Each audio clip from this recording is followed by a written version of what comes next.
বৃষ্টির কারণে বন্ধ হয়ে গেল ক্রিকেট ম্যাচ। টেস্ট ম্যাচ পাকিস্তানের এগেনস্টে ডে 4-এ বাংলাদেশ লিডে নিছে 179, কিন্তু আরও বেশি নেওয়ার কথা ছিল, কিন্তু বৃষ্টি যদি না হতো তাহলে আমরা আরও বেশি নিতে পারতাম। বৃষ্টির কারণে ম্যাচ বন্ধ ছিল এবং কালকে লাস্ট ডে, এবং কালকে বাংলাদেশকে আরও ব্যাটিং করে আরও বেশি রান সংরক্ষণ করতে হবে এবং তারপরে পাকিস্তানকেও ব্যাট করতে হবে। সো যেরকম আমি আমার আগের দুটো ভিডিওতে বলছিলাম, ম্যাচটা ড্রর দিকেই যাচ্ছে। পারফরমেন্সের কথা বলে ওপেনাররা আবার কিছু করতে পারিনি, দুই ওপেনারই ব্যর্থ। মমিনুল এসে 56 রান করে আউট হয়েছে, শান্ত এখনও টিকে আছে 58 রানে, মুশফিকুর রহিম টিকে আছে 58 রানে। এখন কালকে নির্ভরযোগ্য ব্যাটার এরা দুজন, বাই চান্স যদি এরা দুজন থেকে আউট হয়, তার মতো আর একটাই ব্যাটার আছে যাদেরকে বাংলাদেশ ভরসা করতে পারে, সে হচ্ছে লিটন কুমার দাস। এখন তার লাখও যদি কালকে না চলে তাহলে কিছু করার নেই।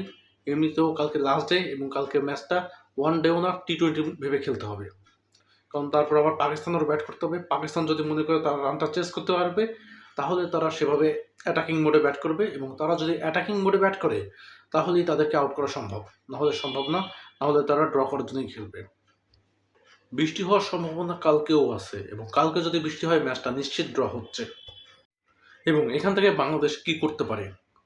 সো কালকে ম্যাচ স্টার্ট হওয়ার সাথে সাথেই বাংলাদেশ যাবে 250 থেকে 260, 250 থেকে 260 যখন করবে তখন পাকিস্তানকে ব্যাট দিয়ে দিতে হবে, এবং তখন সব কাজ থাকবে বলারদের একটা জিনিস খেয়াল রাখতে হবে, যাতে বড় কোনো পার্টনারশিপ না হয়। ফার্স্ট ইনিংসে যেরকম পার্টনারশিপ হয়েছে এরকম তো মোটেও না হয়, ওরকম হবেও না, কারণ লাস্ট ডেতে সময় অল্প থাকবে এবং পাকিস্তানের রানটা তাড়াতাড়ি চেস করতে হবে। তো তারাও রাশভাবে খেলবে এবং সেক্ষেত্রে তারাও উইকেট হারিয়ে বসবে, সেক্ষেত্রে ওরকম পার্টনারশিপ হওয়া পসিবল না। সো হয়তো ম্যাচটা আমরা জিততেছি, না হলে ড্র করতেছি, হারতেছি না, একটু মনে রাখেন। 99% আমরা হারতেছি না, আবার বাংলাদেশ তো ওই জন্য 1% ছাড়তেছি।